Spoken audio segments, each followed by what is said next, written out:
Hi all, അപ്പോൾ എല്ലാവർക്കും നമ്മുടെ ഒരു പുതിയ വീഡിയോയിലേക്ക് സ്വാഗതം. നമ്മുടെ ഇന്നത്തെ വീഡിയോ എന്ന് വെച്ചിട്ടുണ്ടെങ്കിൽ എങ്ങനെയാണ് ഒരു സിമ്പിൾ ആൻഡ് ടേസ്റ്റി ആയിട്ടുള്ള ചിക്കൻ ഫ്രൈ ഉണ്ടാക്കുക എന്നുള്ളതാണ്. ഞാനിവിടെ ഇതിന് വേണ്ടിയിട്ട് എടുത്തേക്കുന്നതെന്ന് വെച്ചിട്ടുണ്ടെങ്കിൽ 1 കിലോഗ്രാം ഓഫ് ചിക്കനാണ്. അപ്പോൾ ഇനി നമുക്കിതിലേക്ക് ഇടാനുള്ള മസാലകൾ എന്തൊക്കെയാണെന്ന് നോക്കാം. ഞാൻ ഇതിലേക്ക് ഫസ്റ്റ് ഇടുന്നതെന്ന് വെച്ചിട്ടുണ്ടെങ്കിൽ ജിഞ്ചർ ഗാർലിക് പേസ്റ്റാണ്. ഞാൻ ഇതിലേക്ക് ഏകദേശത്തോളം ഒരു 4 table spoon of ginger garlic paste ഇടുന്നുണ്ട്. ഇനി നമ്മൾ ഇതിലേക്ക് ഇടാൻ പോകുന്നതെന്ന് വെച്ചിട്ടുണ്ടെങ്കിൽ 1 ടേബിൾ സ്പൂൺ ഓഫ് റെഗുലർ ആയിട്ടുള്ള ചില്ലി പൗഡറാണ് ഇതിലേക്ക് നമ്മൾ നെക്സ്റ്റ് ആഡ് ചെയ്യാൻ വേണ്ടിയിട്ട് പോകുന്നത്. ഓക്കെ,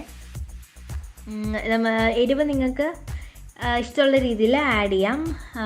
പിന്നെ ഞാൻ ഇതിലേക്ക് ഇടുന്നതെന്ന് വെച്ചിട്ടുണ്ടെങ്കിൽ ഇത്തിരി മുളക് പൊടിയാണ്. പിന്നെ ഇതിലേക്ക് ഞാൻ കാശ്മീരി ചില്ലി പൗഡർ ഇടുന്നുണ്ട്.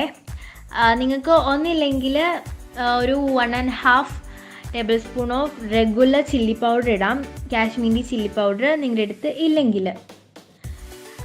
ഇനി ഞാനിപ്പോൾ ഇതിലേക്ക് ഇടുന്നതെന്ന് വെച്ചിട്ടുണ്ടെങ്കിൽ 2 ടീസ്പൂൺ ഓഫ് ചിക്കൻ മസാലയാണ്. ഇല്ലെങ്കിൽ ഇപ്പോൾ ചിക്കൻ മസാല നിങ്ങളുടെ അടുത്തില്ലെങ്കിൽ നിങ്ങൾക്ക് 1 tablespoon of garam masala ഇടാവുന്നതാണ്. ഇനി ഞാൻ ഇതിലേക്ക് ഇടുന്നതെന്ന് വെച്ചിട്ടുണ്ടെങ്കിൽ ക്രഷ്ഡ് ആയിട്ടുള്ള ബ്ലാക്ക് പെപ്പറാണ്. ഇത് ഞാൻ ഇതിലേക്ക് ഒരു 1 ടീസ്പൂൺ ഓഫ് ബ്ലാക്ക് പെപ്പറാണ് കേട്ടോ ഇടുന്നത്. ഇനി ഞാൻ ഇതിലേക്ക് ഒരു 1 tablespoon of fennel seeds ആണ് ഇട്ട് കൊടുക്കുന്നത്. ഇത് ക്രഷ്ഡ് അല്ലാത്തതാണ് കേട്ടോ. നെക്സ്റ്റ് നമ്മുടെ ഇൻഗ്രീഡിയൻ്റ് എന്ന് വെച്ചിട്ടുണ്ടെങ്കിൽ ഉപ്പാണ്.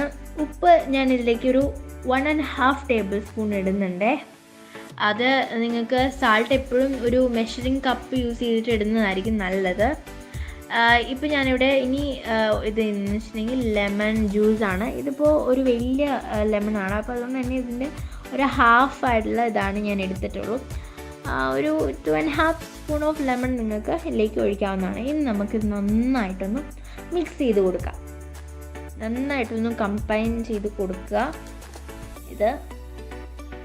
ഇനി നമുക്കിത് ഫ്രിഡ്ജിൽ വെക്കാം മാരിനേറ്റ് ചെയ്യാൻ വേണ്ടിയിട്ട്. നിങ്ങളൊരു മിനിമം ഒരു 3 hours എങ്കിലും ഇതൊന്ന് ഫ്രിഡ്ജിൽ വെക്കണം. ഓക്കെ, അപ്പോൾ ഇല്ലെങ്കിൽ നിങ്ങൾക്ക് കൂടുതൽ ടൈം ഉണ്ടെങ്കിൽ ഇതിലും കൂടുതൽ സമയം ഫ്രിഡ്ജിൽ വെക്കാവുന്നതാണ് കേട്ടോ. ഓക്കെ, അപ്പോൾ ഞാനിപ്പോൾ ഇവിടെ ഒരു 3 hours ആണ് വെച്ചിട്ടുള്ളത്.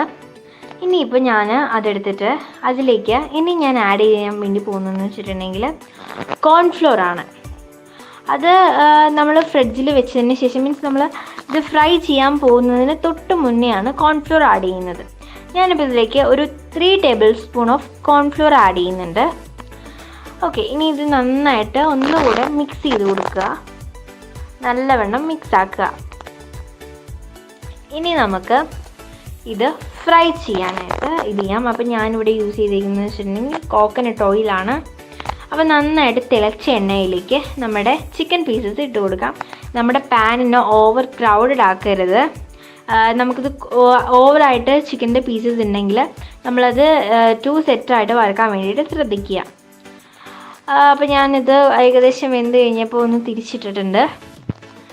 ഇനി ഞാൻ ഇതിലേക്ക് ഇത് ഏകദേശം വേവാറായപ്പോഴത്തേക്കും ഇതിലേക്ക് കുറച്ച് കറിവേപ്പിലയും കൂടെ ഇട്ടിട്ടുണ്ടായിരുന്നു. നമ്മുടെ സിമ്പിൾ ആൻഡ് ടേസ്റ്റിയുള്ള ചിക്കൻ ഫ്രൈ റെഡി ആയിട്ടുണ്ട്. നല്ല അടിപൊളി ടേസ്റ്റ് ഉണ്ടായിരുന്നു, നല്ല ടേസ്റ്റിയാണ്, അതേപോലെ തന്നെ നല്ല സിമ്പിളുമാണ്. അപ്പോൾ എല്ലാവരും ട്രൈ ചെയ്ത് നോക്കുക. നമ്മുടെ ചാനൽ ആദ്യമായിട്ട് കാണുന്നവരാണെങ്കിൽ സബ്സ്ക്രൈബ് ചെയ്യുക, ലൈക്ക് ചെയ്യുക. ബൈ.